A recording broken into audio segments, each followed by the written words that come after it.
The ship had been loaded not with grain, but with ammonium nitrate fertilizer, the same ingredient that would be used years later in the Oklahoma City bombing. The Texas City blast was so strong it registered as an earthquake in Denver, 900 miles away. It created a tidal wave that washed a barge into a parking lot. 2 airplanes circling the ship were blasted from the sky. Flying debris punctured chemical storage tanks, creating an even larger inferno. We have another truck up here off of the road. It had about 10 or 15 men, and they were all crushed. The explosion killed at least 581 people, including school children who had come to watch the fire. But the danger was far from over. Tomorrow, we'll hear the stories of survival and courage from the people who were there 50 years ago. Charles Hadlock, 11 News, Texas City. Texas City, killing 576 people, injuring some 5,000 others. I thought an atomic bomb had hit us. So did everyone. It was 50 years ago today that a French ship blew up, setting off a chain reaction of explosions, killing or injuring nearly 1/3 of the residents of Texas City. Today, the survivors are remembering. It brings back so many memories. It just feels like the explosion happened yesterday, and I was just 6 years old when it happened. Monica Bailey is among those participating in 3 days of ceremonies, reliving the worst industrial disaster in the history of the nation. Senator Kay Bailey Hutchison is among the survivors. Of course, I was very young, but I starkly remember the fear that I had. I was outside, I was riding my tricycle down the street, and this noise and the ground shook. It was 9/12, the morning of April 16, 1947, a sunny spring day. A discarded cigarette started a fire on the French ship SS Grand Camp. When that fire hit its cargo of fertilizer, the ship blew up. They felt like they had been in a war. And that's what it felt like. Margaret Rodriguez remembers her mother frantically pulling 2 of her brothers from the rubble. We all started running, and things were falling, and there was glass all over. She lost her father and 1 brother in that blast, which shattered windows 25 miles away and blew 2 small planes out of the sky. Will Lane worked at Monsanto. If he'd been at his desk rather than in the lab, he'd be dead along with 223 colleagues. Everyone's reaction was the same. Wherever you were instantly on the floor or on the ground. And I was on the floor, and I hugged that old lab sink, just trying to get under it. The ship explosion set off more explosions and fires in the huge petrochemical complex. The remains of 63 people were never identified. Others were swallowed up without a trace. Some see this 50th anniversary as a chance for closure. In honoring the souls lost in the Texas City disaster, we show a will to embrace a past sadness as a part of a noble journey. That Phoenix fountain unveiled today at the Rebirth celebration is called a symbol of the undying spirit of Texas City. The Pentagon begins each unidentified victim. There were plenty of memories, too. All of a sudden, the earth shook, and there was noise like I had never heard. I was so scared. I turned around and beat it for home. Many others have vivid memories of the disaster.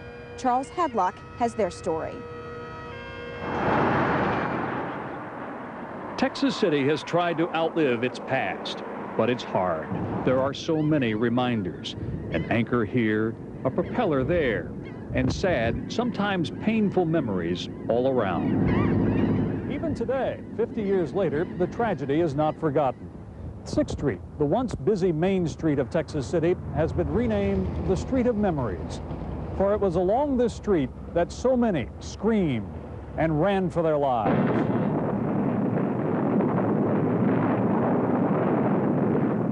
The explosion of the French freighter Grand Camp left an entire town dazed and confused. and I ran as hard as I could. There are many stories of survival. Dr. Will Lane was in the Monsanto lab. He had been watching with suspicion the bright orange smoke of the burning ship docked next to the plant when it suddenly exploded. And the lights just went out. I could not see more than 2 or 3 feet. And I thought, my God, it was a nitrate explosion. I'll probably lie right here and be burned to death. He got up, looked over his shoulder at the burning tanks of benzene, and ran for his life. Passed a car in which 2 people had been decapitated. Then I passed one of the 2 little planes that had been flying around overhead, came down along the path that I took up into town. I'm sure all of that glass came into us, and I must have gone like this. And so my arm was injured all in here. Mary Hunter was also in the Monsanto plant. To this day, she still has shards of glass in her body. I had it cut out of me. Luckily, it had lead in it, and therefore when they x-rayed it, they could find the glass. Before the explosion, hundreds of people were on the docks, including Herb Metzger. I had turned to walk away. I had my back to the explosion, but the force hit me in the back, and it sort of just, I don't know, I would say it picked me up, but it blew me forward 20 or 30 feet. Suddenly, pieces of the ship were falling all around him. He crawled under a car. A couple of pieces hit the car. I could feel it, you know, and it jarred, but nothing hit me. Here comes another explosion. But pieces of metal did hit the High Flyer, a second ship loaded with ammonium nitrate. Efforts to tow the burning ship out to sea failed, and 14 hours later, it exploded.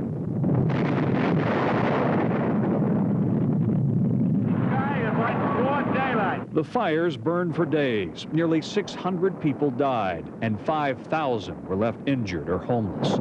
Those who survived helped each other. Well, we had to pry some folks out that had telephone poles, in fact, I guess, or some kind of big poles blown across them. And they obviously were crushed, you know. It was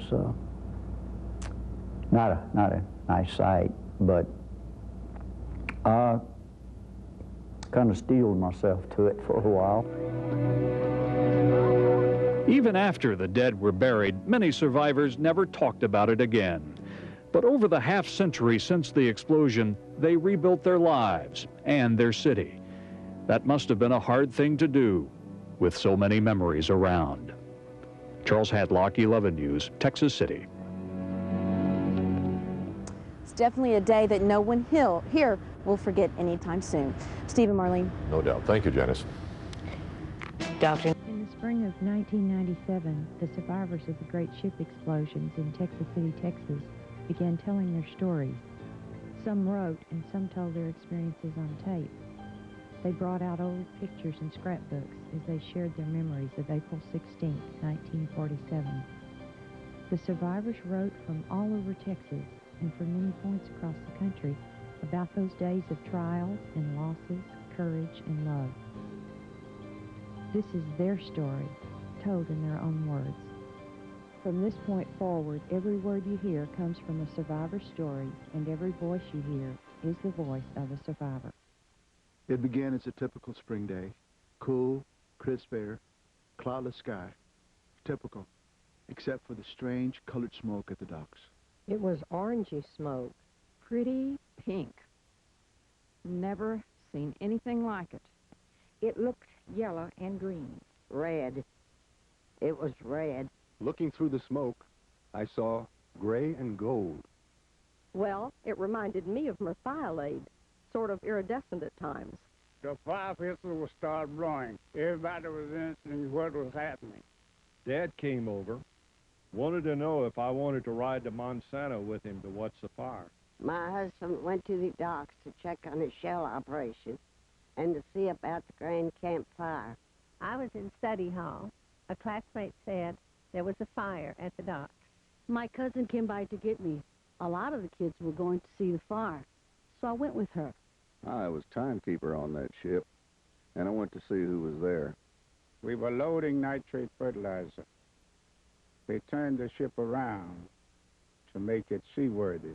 Lots of high school kids were there, and mothers with babies, shoulder to shoulder, right down near the ship. I was going to work. My wife was fixing breakfast.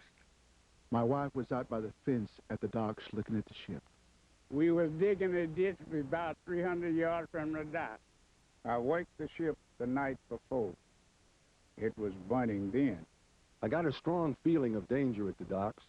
I picked up my tools, I checked them in, and I told the superintendent I was resigning. I saw many people walking down the seawall, going to see the fire.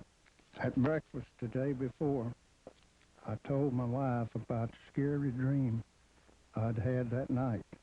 I was fishing on the dike. A large ship was docked near Monsanto and turned over. A lot of people were swimming for shore. Rats were crossing the road, heading away from the burning ship. Humans were heading toward it. I got a strange feeling, like the calm before a storm. Even the seabirds were leaving. Someone from the docks said everything was fine, that they were closing the ship's hatches to smother what was left of the fire. I was working at the old sugar refinery on the 4th floor. I asked my boss if I could go watch the fire. After about 3 blocks, I thought, boy, that's really too far to walk. You wouldn't think a 3.5-year-old could remember that far back, but I do. I lived next door to Mayor Trahan. He took us and his boy to school that day. We wanted to go see the fire, but we didn't have time. The fire was intense. The water in the slip was boiling all along the waterline. We could hear fire engines, sirens wailing, and the sounds of horns.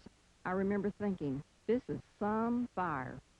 I was an oiler on the tugboat Albatross. We were supposed to tow the Grand Camp away from the docks, but we're running late. The night of April the 15th, Mother was up preparing food and coffee to be carried to the men fighting the fire on the Grand Camp. Chief Baumgartner sent word to recruit any available healthy men to help fight the fire. He said, be sure to let them know this is an emergency. Saw my neighbor and classmate pass in the car, her father driving her to school, not knowing he was one of the people who would be lost to his family that day. While I worked, my mind was on the burning ship. I felt impending disaster. I looked out the windows of the warehouse and wondered why there was still so much smoke if the fire was almost out.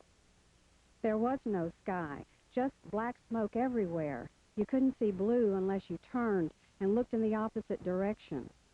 I was